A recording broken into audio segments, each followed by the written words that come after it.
Welcome to the Great Security Debate. This show has experts taking sides to help broaden understanding of a topic. Therefore, it's safe to say that the views expressed are not necessarily those of the people we work with or for. Heck, they may not even represent our own views, as we take a position for the sake of the debate. Our website is greatsecurity.debate.net, and you can contact us via email at feedback@greatsecurity.debate.net or on Twitter @SecurityDebate. Now, let's join the debate already in progress. An AI agent, right? Yeah. And they use that to kind of show them like, hey, you know, with the advent of scattered spider and all this other stuff, right? Like, this is what we have to be aware of, right? So this is why we need to come up with questions. Do it as a be able to demonstration ask. tool, but I would never, ever deploy it against a person unknowingly. Gotcha. But yeah, I mean, it's interesting as a demonstration tool. Yeah. I'm working with some companies that are doing things like agentic tabletop exercises where the agents perform the roles of people that are not in the room, and it's very cool. Oh, really? Like, it's awesome, but it's all above board. Like, everybody knows what's playing. So it can use your people, it can use your company, it puts information about, like, it gathered. It's actually quite cool. But you can make, like we were talking about, you make one of the agents your CFO. You can program it, you can talk it, you bring it in risk tolerance, you can bring in, decision documents into the learning for it. Things like that. So it becomes very realistic. And then that person doesn't necessarily have to be in the room, but can start to give some ideas of how that person would react, even if they can't be in the tabletop. So it's a neat educational tool, a neat testing tool. Like, how are we, and then the other thing is, potentially how are we doing against our playbook? Can we dig into that just a little bit? Cause like, I feel like a lot of people hear the word agentic. If we can remove the word agentic from this conversation, hear the word AI, but let's talk agent, but like persona. Persona, right? yeah. So a persona. And Dan, you were privy to when we were sitting down having the conversation about, is AI or is agentic or is AI just a big search engine? Yeah. Yeah. Just a really cool search engine, right? But technically, now we're saying this persona. So you have somebody that's part of the tabletop exercise. Each person that comes in, right? Your CFO, your legal team, your CISO, whoever it is, each person is a knowledge base, right? For their particular skill set and their particular job, right? Your brain is your search engine of all this knowledge you've obtained over years and problems you've ran into. Okay. And if that person can't be in the room and you're like, okay, we're going to insert this agent, this persona, this CFO, this Eric Willie, this Dan Ayala, right? Because we need that person, that agent, to learn from Dan all the things he does, right? And the requirements he's put in place, the policies he has. So if Dan isn't able to be here right now to answer this question, can we ask Dan's agent, right? I mean, this is why sports people have agents, right? But for totally different purposes, because the sports person doesn't know any of the shit going on. Yeah. He needs an agent to explain to him, is it good? Right? And you're going to take 40%. That's good, right? It's great. Well, I'll start with, I think the security people need the agents too, not in that way, but in the going and getting them better salaries and negotiating it out. And then you just show up and go, all the ill will was between my agent and you. Let's start off on the right foot.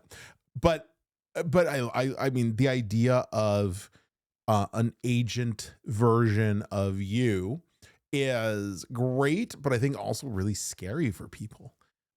Because it is it is perceived as one step closer toward not really needing that person. So I think people will go in a little bit, could go in a little bit hesitant, but the idea that you just mentioned of, having an agent that can supplement you is really quite cool. The question is, can people get beyond the knowledge is power mindset enough to dump all the relevant information in about them? Then the question is, what are the ethics of continuing to use that agent after I stop working at the company or if I'm stop being part of that function? Do you retain the rights to my knowledge? It's a super, like, there's 100 different avenues to go down on that question. It's phenomenal.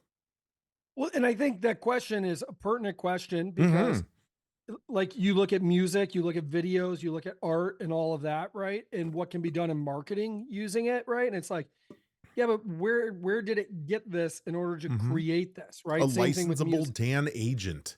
You can license right? me for your incident response, or you can get the real me for 1/3 the price.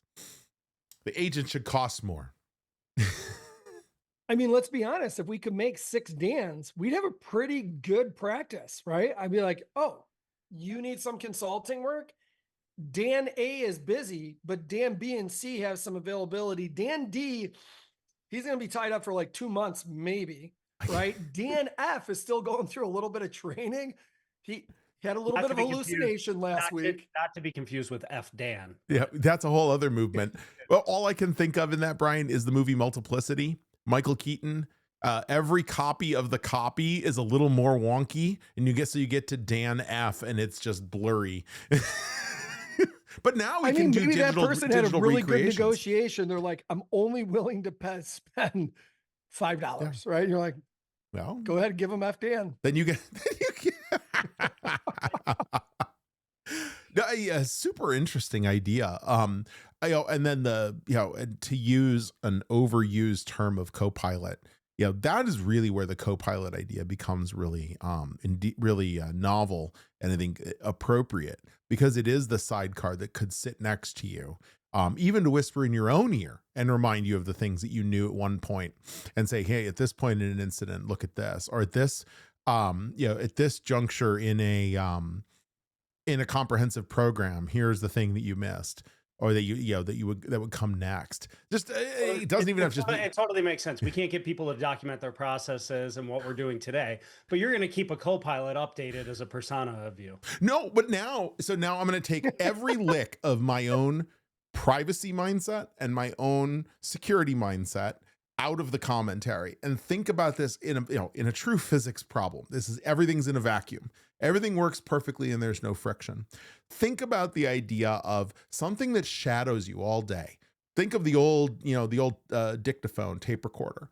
It just shadows you, and the commentary that comes out, the things that come in, the analysis, the writing you do pipes right on in, and it has learned without friction. Now, the fear of all of that information being there and how it's used and who will use it, and the general lack of trust that comes about tech, and all the reasons people don't put things in. There's a reason. The reason I don't use a lot of this stuff isn't because I don't think it's great and very useful.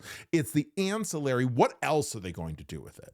I had to connect a bank account up to Plaid so that we can write paychecks to you guys yesterday. And as I'm doing this, I'm thinking, well, why do they need this information? And what else are they going to do with transaction data? Like, there's all sorts of these things that give me pause. Yeah. They're really when useful. I was connecting to it and it was saying like I'm okay with you connecting to validate that that's my account, but it's like, we need to look at all your transaction data, et cetera. I'm like, by the way, there is still a manual way, the old way, where it puts 2 deposits in, and then you tell it was 2 cents and 4 cents, and then it takes the money back out. So you validate that the account is yours, but then they just don't see anything anymore.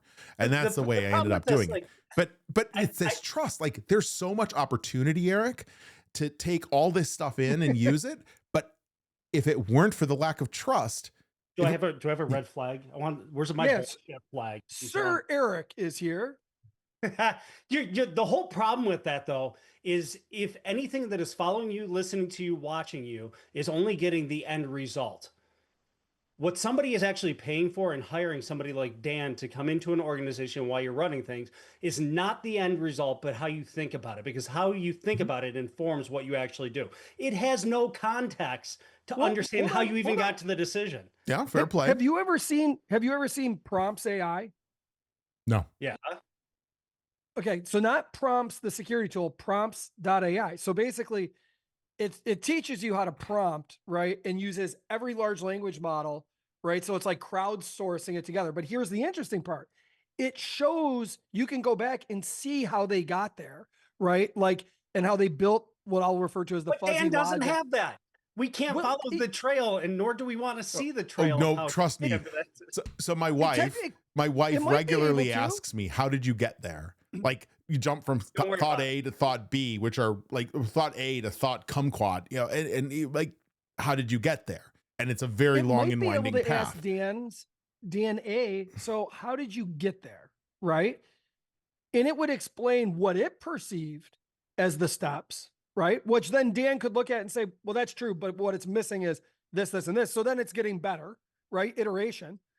And just sure, like Dan can walk it through that. I was sitting in the car one day. I was driving to the local Starbucks listening to Take On Me, which all of a sudden triggered a thought in my head, which solved the problem. I was like, sure. Well, yeah, we'll hand that off to AI. You know what this, and then you're going to find like Agentic AI is going to start listening to better music, right? But yes, definitely.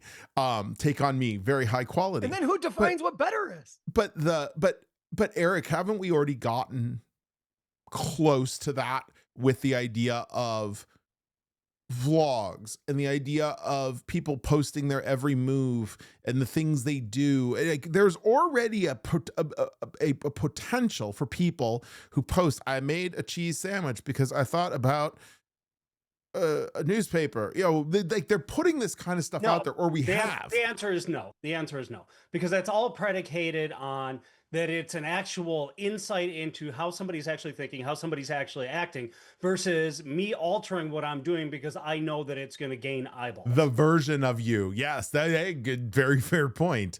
Yeah, true. That would require the Instagram life to be a real life. Could you imagine the agent sitting there in the tabletop and they're like, so Dan, how did you get there, right? And the agent says, so my recommendation to everybody in this room, because legal sucks, is to go make a ham sandwich, right? Because it's reiterating, like, Dan thought legal sucks in this situation, and it's taking that, and then it's like, and I recommend for this person to go make a ham sandwich, and everyone's like, as long as I'm the one guiding that, then it's going to be perfect. As long as I'm the one where my thoughts are the ones that can go back to legal and say, here's how you need to be better, this is going to work great. But now think about the arbitration between opinions. Dear God, help us. But now let's kind of back out of the vacuum part, though, and go back to the fact and we now know why RoboCop went rogue.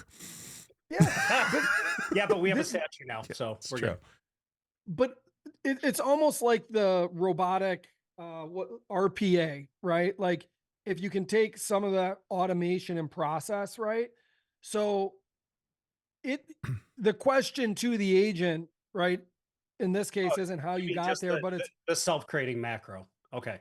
This goes to this. This goes to this. We noticed you do this a lot, so we're going to create an automation for this to this and save you half a second. Exactly.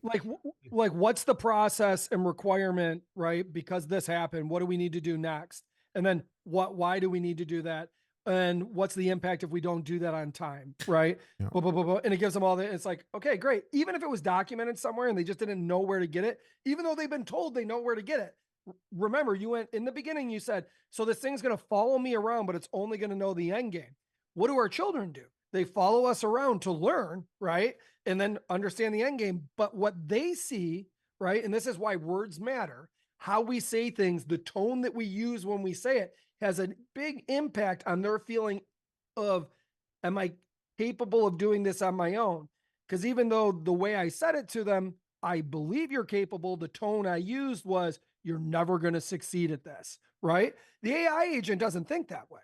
But it's not impossible that it could. You could give it the same. I did not foresee this episode going to a parenting lesson. Continue.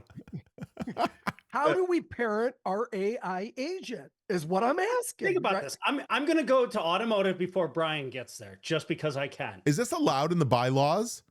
It is. Yes, it is. I think I have to pay a royalty. Yeah, I think so. Let's go back and look at the creme de the pinnacle of manufacturing operations in automotive. I think most of us would argue is the Toyota production system, right? Toyota did it extremely well. Why? Because of their culture that was ingrained. Look at the companies that try to take it. Well, we see what you're actually, the physical movements of it, and we're going to try to replicate that. Did it work? No, it didn't work because the infusion of culture was never there. It's the same thing with AI, that if you're just looking at the end result and trying to mimic that, it'd be the same thing if our kids became just purely robots of us based on what they see without any context and making it their own. God help us all. Agreed. But But let's go to I want to say it's Ono, right? You know, Thank you, at the Ono. very like 81 years of age, right? And he still said I had so much still to learn on the Toyota production system, right? Mhm. And his ability to teach people, etc. As you're learning, like in Toyota's principles, very much Genshin Genbutsu, go and see for yourself, learn and apply, right? Path I Go just to started. go to the assembly line, right? And this is what makes great leaders, right? Even if you're in security or you're in IT or you're in HR, the people that you represent, right? And the technologies you're giving them to be successful. I was just having this conversation with my wife, like the hours spent doing this, and this. It's like, you do realize that there's a better way to do this. But the problem is IT teams don't understand what your actual hands-on job is, right? So like when we were talking about an AI agent, before that AI agent follows you along, there's first somebody that comes in and does the interview with you. Like, so what's your job, right?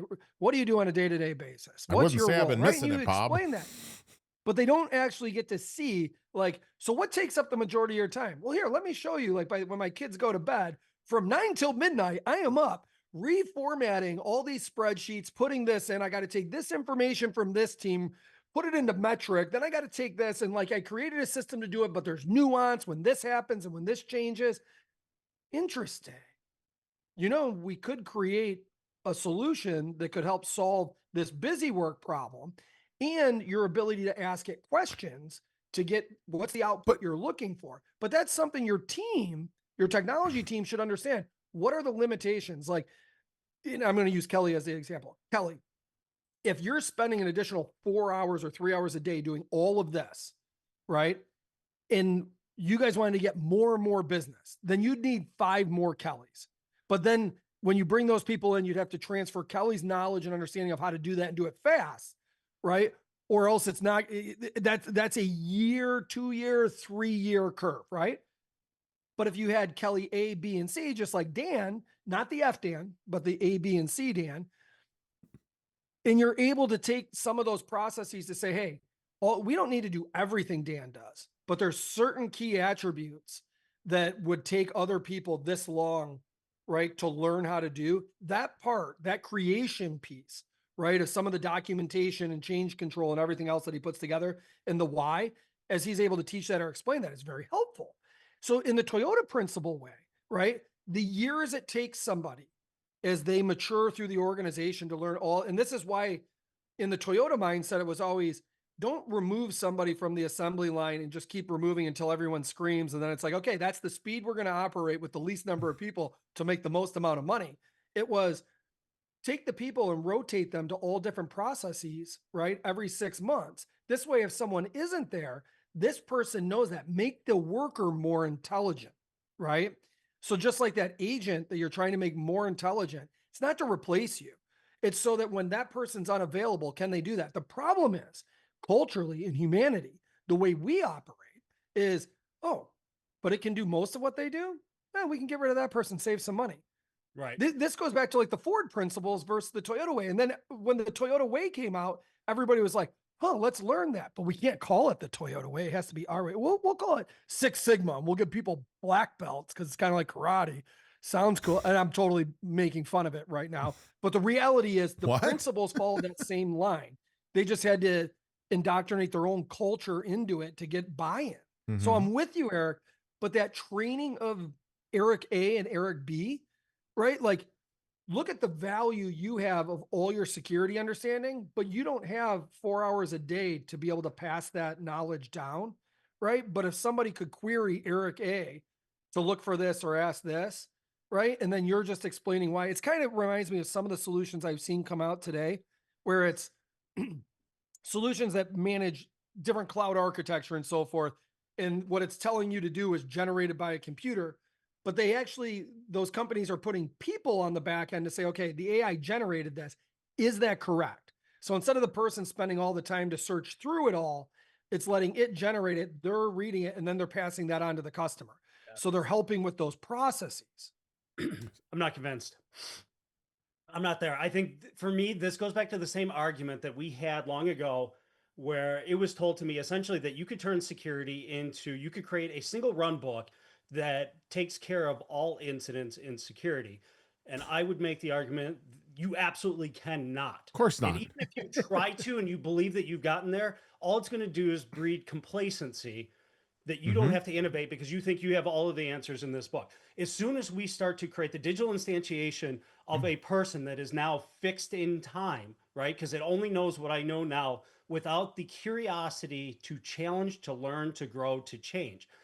That's what you really need to be mimicking if you're trying to, let's say, Eric AI or whatever, that if you're trying to mimic, my value proposition is the curiosity to continue to challenge the decision I made yesterday. Today I look at it and go, oh, that's crap, right? You cannot mimic that yet in AI.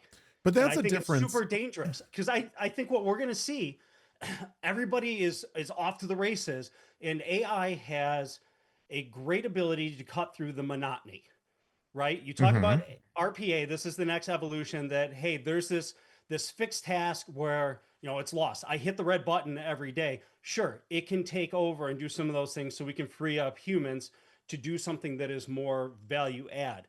But what I see is you're going to get this productivity increase and then a huge freaking plateau, which is going to bite us in the long run. Because what it's going to do is we're going to sit by and go, hey, the AI is already doing this process for me. Therefore, I don't have to challenge. I'm going to go do something else. Nobody's going to ask, should it still be done that way? That's where you still need humans. Yep, the Rube Goldberg, and then you look 10 years down the road and you've got this amazing collection of processes that made sense at the time, but no one's ever looked at the holistic thing, which I think is an interesting place for the role of the people AI overlord that watches the other AIs. Oh, eventually. But the person, the people who, this notion, and this came, going back to manufacturing, the idea of the robot, and the robot replacing the human, but then the roles that the humans played turned into those who developed the robots, those who maintained the robots, managed and dealt with the people doing the mechanical automation.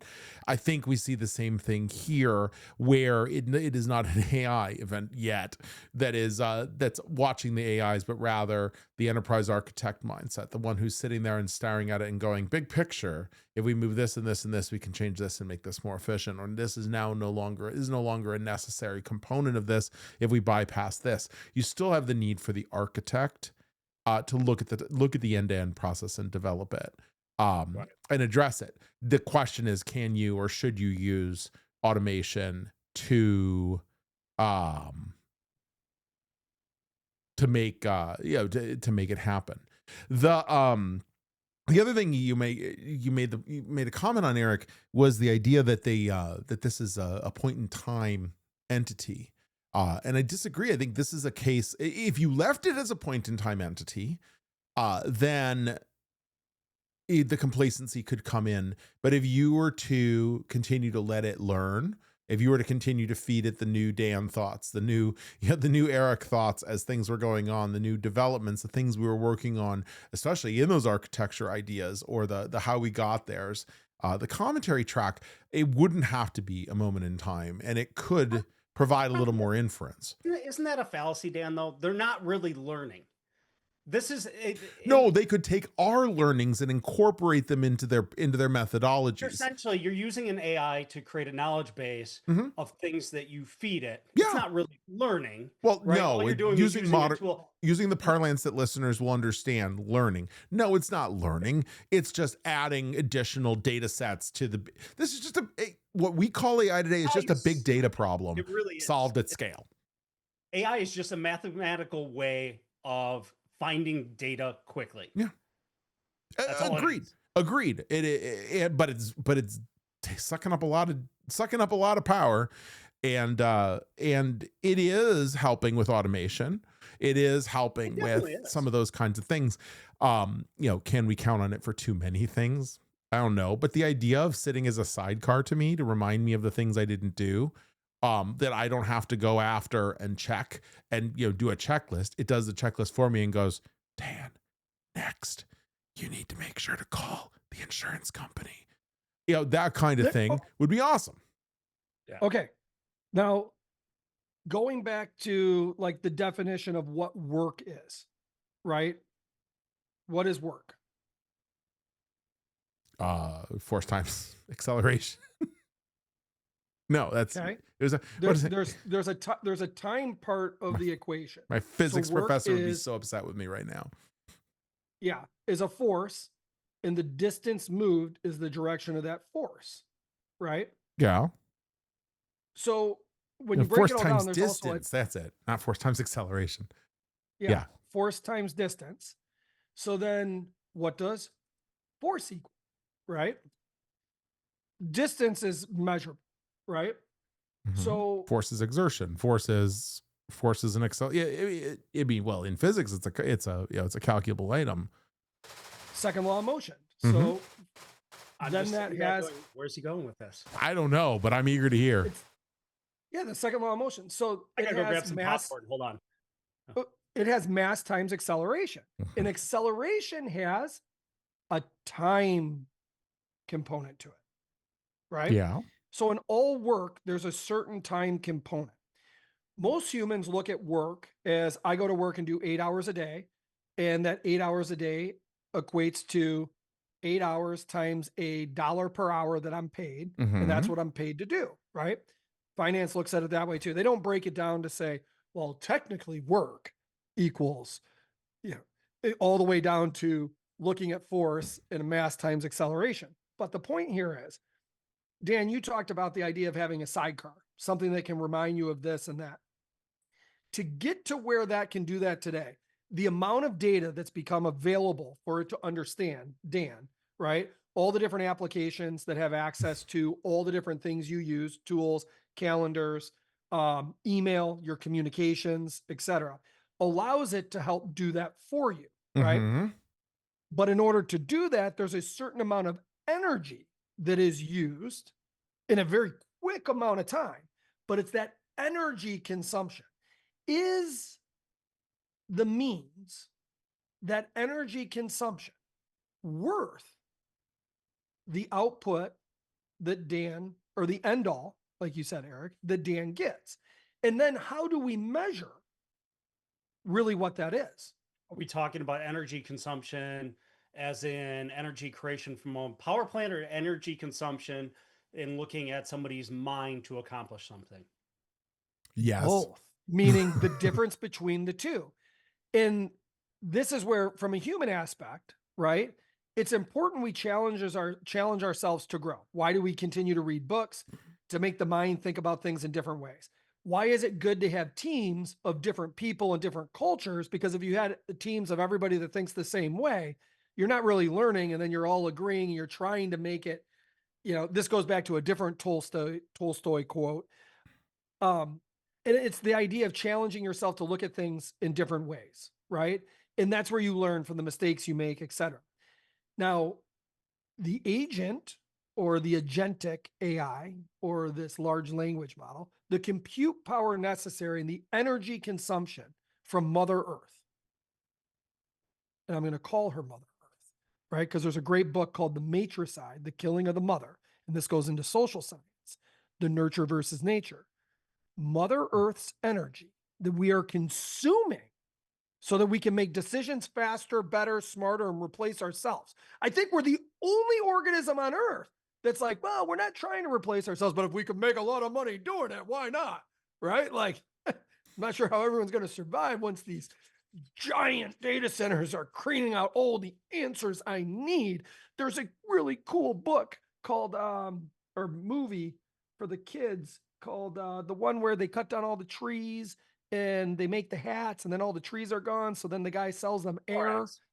The Lorax, right? yeah. Like, at some point, I thought we were calling it the modern American policy on natural forests, or on national parks.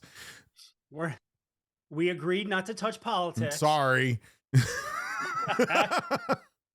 Dan, what is a forest and why are we protecting it? Who needs That land trees? could be used for other things like opening up, drilling, and fracking. That's right. I mean, Okay. Carbon dioxide can be created by data centers. think about this though. I agree with the sidecar analogy, Mhm. right? As I look at it, I use Perplexity quite a bit. Why? Because Perplexity allows me to, I can kick off some research over here instead of me having to go through Google, read everything and bring it back. I can cut through some of the noise and then I can go do something else. So there's a lot of productivity gains there. But I think Interrupting just for a second. Hey, Dan, Eric just agreed with us that AI is just an awesome search engine. It really is just a search engine. yeah, well, Keep going. that's kind of where I'm going with it. Look at what an LLM is actually doing. It's mathematically trying to predict what's coming next. Mhm. So if that's the case, then that's predicated on things, the sequence of events or the sequence that we've historically seen on language, on the connectivity, on data.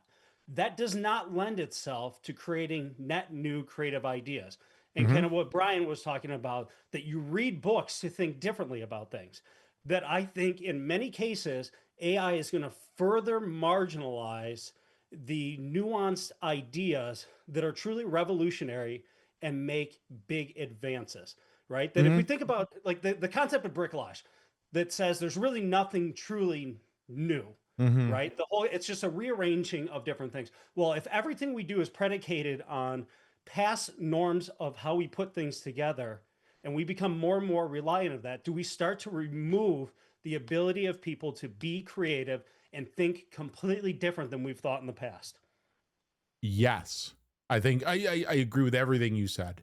There is it's going to regenerate based on what we've done in the past.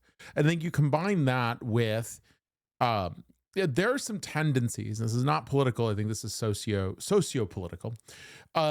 You see tendencies in modern society that are paralleling those of the end of the Roman Empire. How can I do things so that I don't have to do work and I can focus on things that are pleasurable to me? There's a hedonism that is, has shown up over the past 50 years in the world, but in the US as well, US quite heavily. And this feeds into it. How can I offload work? What is work? So that I can go spend more time doing fun things or whatever. But you're right. I think it does stop innovation. It stifles the brain. The brain is what got us here. And we can't offload the brain. The brain is a wonderful, magical item. And one we don't even fully understand yet. And as a result, we can't expect that something we've created. Again, you remember, I've been studying AI since undergrad, and not a lot has changed. We've just found ways to better apply it. We have bigger storage and memory systems. Computer, right? Yes, we had electricity. We barely had electricity, but we had the internet. It was just in a van. And you had to wait for it was very slow and dial-up-y.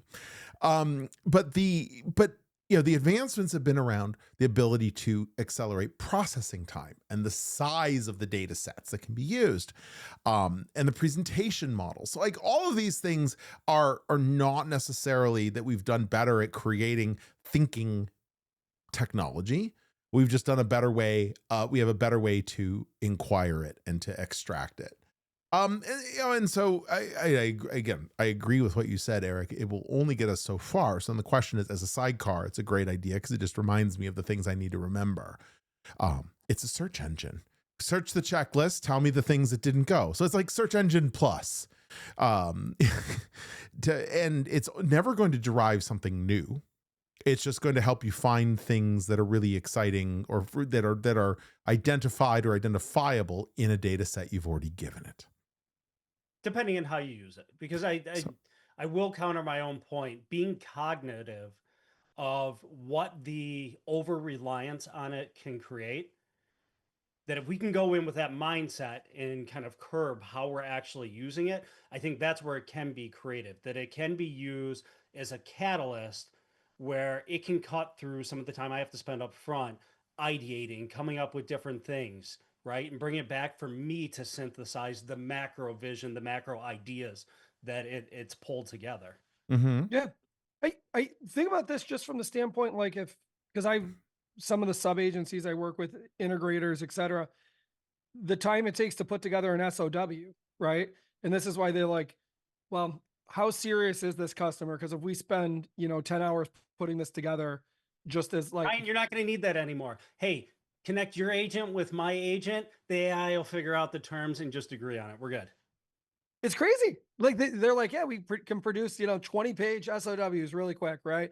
Take all the information requirements that the customer just said in the meeting that my AI agent was keeping track of.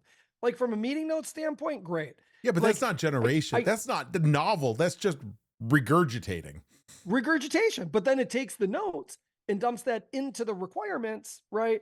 Here's everything that the customer required. Here, boom, put together, right? Mhm. Or the customer's looking at these 4 solutions. It's like, hey, I need you to pull together all 4 of those solutions, but particularly I want to compare these 3 attributes, right?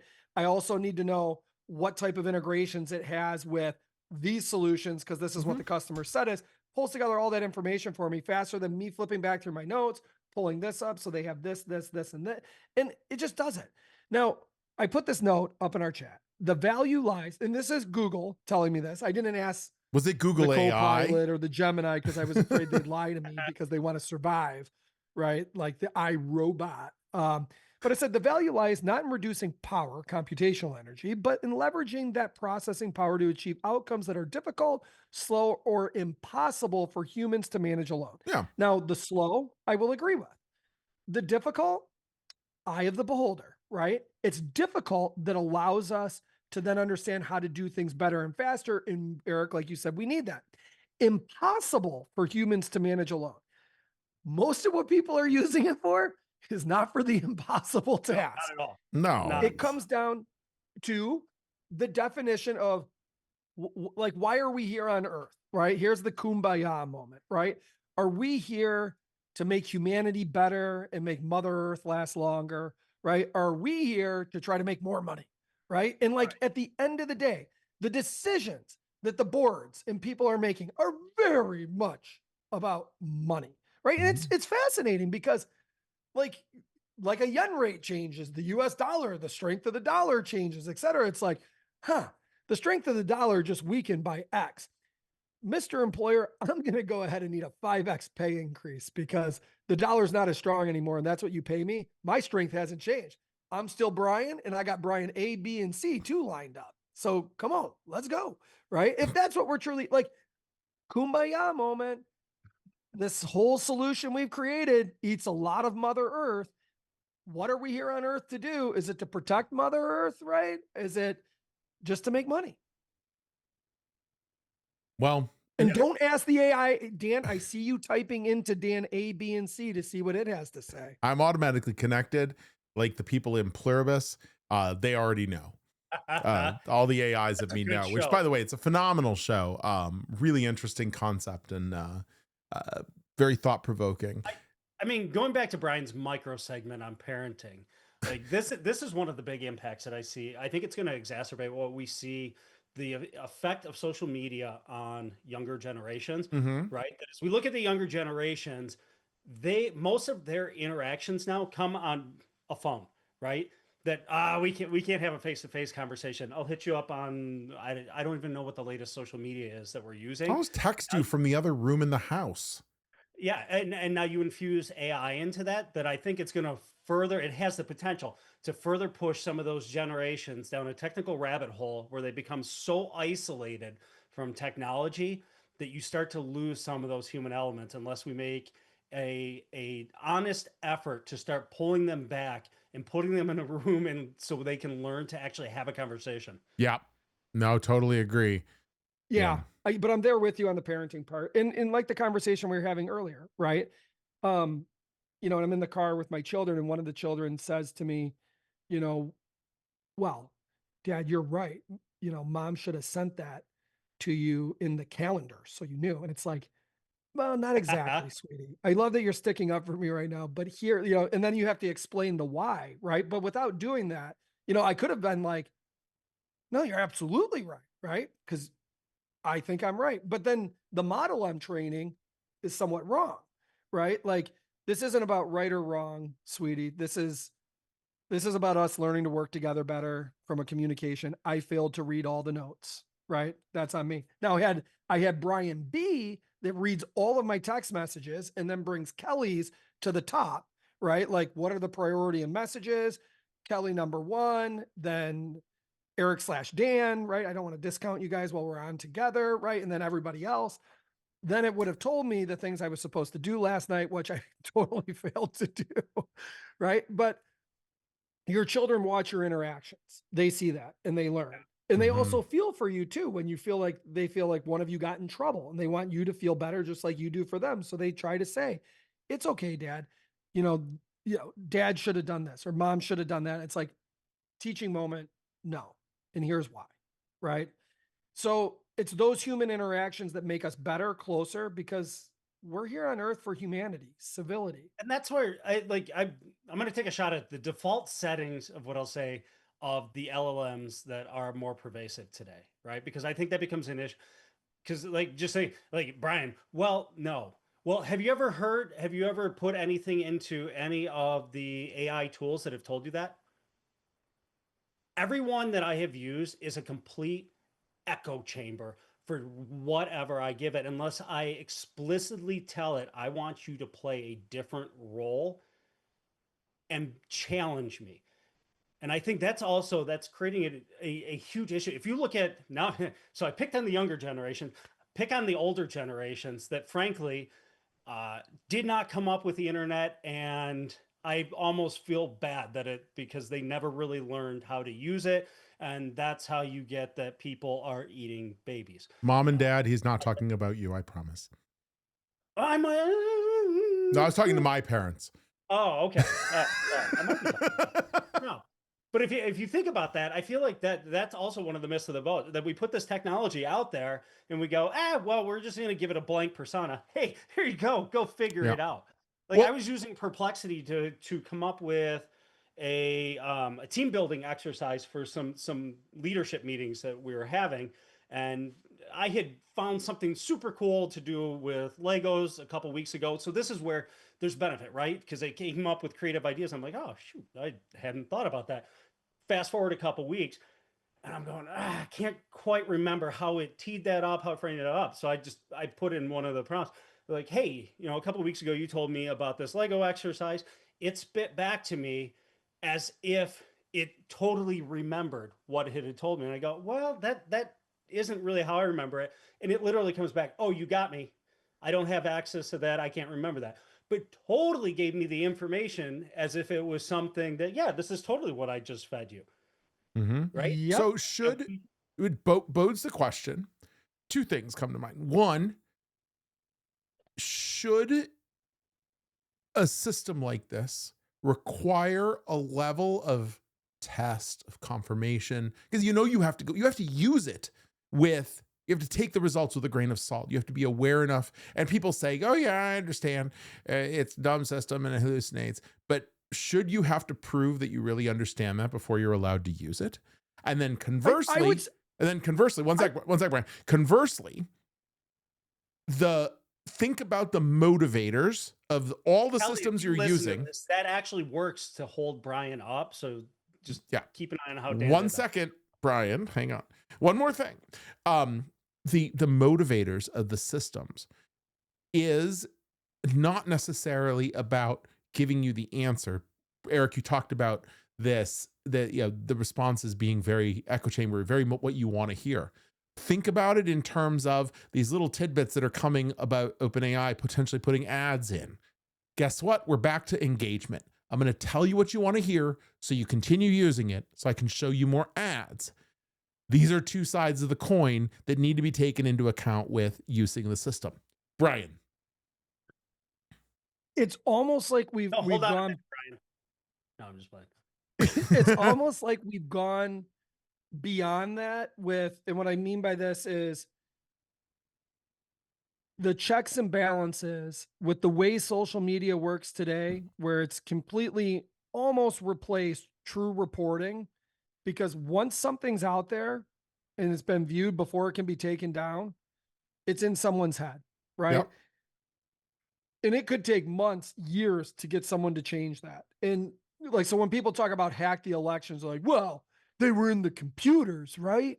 like I heard they voted for that other president, right? It's like, the f- you just say? Seriously? But they don't understand that. Like, Right. I'm like, no, they're in your head. But this like, should you be back to there? Should you be licensed? Should you need to be licensed to use the internet? And I think it's only bigger about should you be licensed to be able to use some of these public systems to know that you're going to take the responses in the right way and based on the maturity of the technology underneath it. but that's where I'm going even further now. Like, it's almost been accepted, like, well, there's no slowing that down because we just got to keep that stuff pumping out. Like, we're not going to let any government control say that we just can't let things be blasted out there on all these different platforms. Then it's okay. Well, then with AI, though, if this is Dan 2.0, right? Or whatever it is that's feeding us information or results or knowledge, right?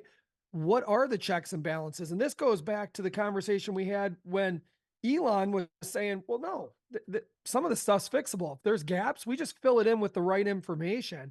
And if there's stuff that shouldn't be in there that's bad, we just delete it, right? It's like, whoa, whoa, whoa, whoa.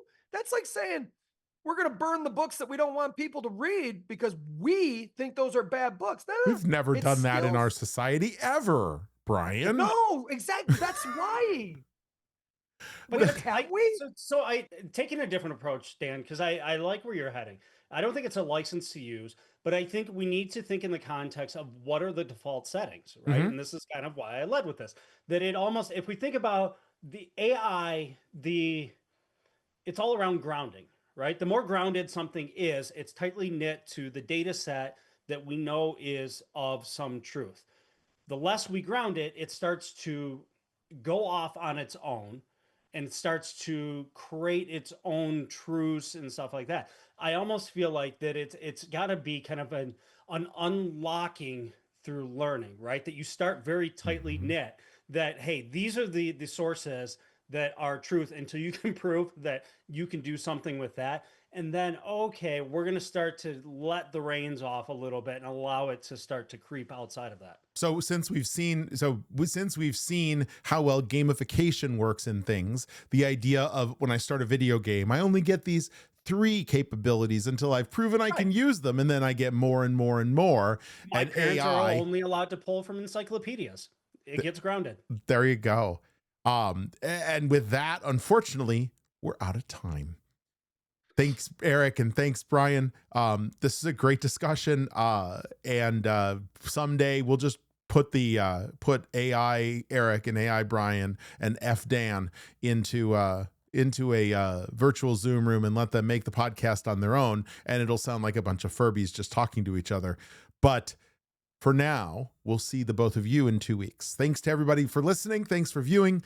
We love getting your feedback. You can send us a message to an email, if you still use that antiquated email technology, to security@distillingsecurity.com. You can get all of our episodes on distillingsecurity.com on YouTube, youtube.com/Great Security Debate. And you can not find us on Twitter. We're there, but we don't use it much. I don't think anybody calls it Twitter anymore. And that's part of the problem. But anyhow, we'll see you again on the next Great Security Debate.